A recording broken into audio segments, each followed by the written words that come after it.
Russia এবং Iran একসময় drone যুদ্ধে অবিচ্ছেদ্য মিত্র ছিল, কিন্তু এখন সেই বন্ধুত্বে নেমে এসেছে অদৃশ্য এক শীতলতা। ইরানের শাহেদ 136 ড্রোনের নকশা নিয়ে গড়ে উঠেছিল $1.75 বিলিয়ন একটি চুক্তি, কিন্তু মাত্র 2 বছরের মধ্যেই রাশিয়া প্রায় পুরো উৎপাদন নিজের নিয়ন্ত্রণে এনে ফেলেছে। তাও আবার আরও উন্নত, আরও সস্তা সংস্করণ তৈরি করছে ইরানকে সম্পূর্ণভাবে বাদ দিয়ে। এতে প্রশ্ন উঠছে, রাশিয়া কি ইরানকে পেছনে ফেলে এগিয়ে যাচ্ছে, নাকি এটা কূটনৈতিক দাবা খেলায় আরেকটি হিসাবি চাল? 2023 সালে রাশিয়া এবং ইরান এক বিশাল চুক্তিতে সই করেছিল, যেখানে বলা হয়েছিল রাশিয়া নিজস্বভাবে ইরানের শাহেদ 136 ড্রোন তৈরি করবে এবং সেপ্টেম্বরে 2025-এর মধ্যে 6,000 ড্রোন উৎপাদনের লক্ষ্য ঠিক করা হয়েছিল। কিন্তু পশ্চিমা গোয়েন্দা সূত্রের দাবি, সেই কাজ শেষ হয়ে গেছে 1 বছর আগেই এবং ইরানের অজান্তে মস্কো নতুন খেলায় নেমেছে। বর্তমানে রাশিয়া প্রায় 90% উৎপাদন স্থায়ীভাবে করছে।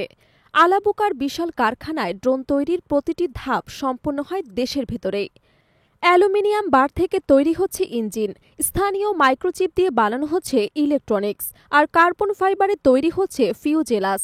রাশিয়ার নিজস্ব সংস্করণের শাহেদ ড্রোন এখন আরও উন্নত, বড় ওয়ারহেড, স্থায়ী ব্যাটারি এবং উন্নত যোগাযোগ ব্যবস্থা যুক্ত করা হয়েছে এতে। অর্থনৈতিক দিকেও এসেছে বড় পরিবর্তন। 2022 সালে যেখানে প্রতিটি ড্রোনের দাম ছিল প্রায় $2 লাখ, এখন তা নেমে এসেছে মাত্র 70,000-এ। ফলে উৎপাদন বেড়েছে কয়েক গুণ, আর প্রতি মাসে প্রায় 5,500 ড্রোন তৈরি করছে রাশিয়া। পশ্চিমা বিশ্লেষকদের মতে, রাশিয়ার আসল লক্ষ্য ছিল ইরানের কাছ থেকে প্রযুক্তি নিয়ে পুরো উৎপাদন চক্রে স্বয়ংসম্পূর্ণ হওয়া, যাতে ভবিষ্যতে আর কোনো আলোচনার প্রয়োজন না হয়। এর ফলে ধীরে ধীরে চূড়ান্ত পণ্যের ওপর থেকে নিয়ন্ত্রণ হারাচ্ছে তেহরান।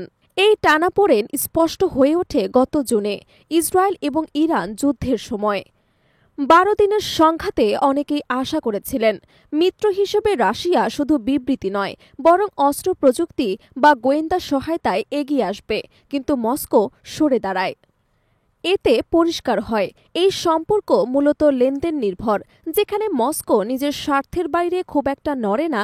অন্যদিকে ইরান অভিযোগ করছে রাশিয়া এখনও প্রতিশ্রুতি কিছু প্রযুক্তি সরবরাহ করেনি, এমনকি কিছু অর্থ বকেয়া রেখেছে।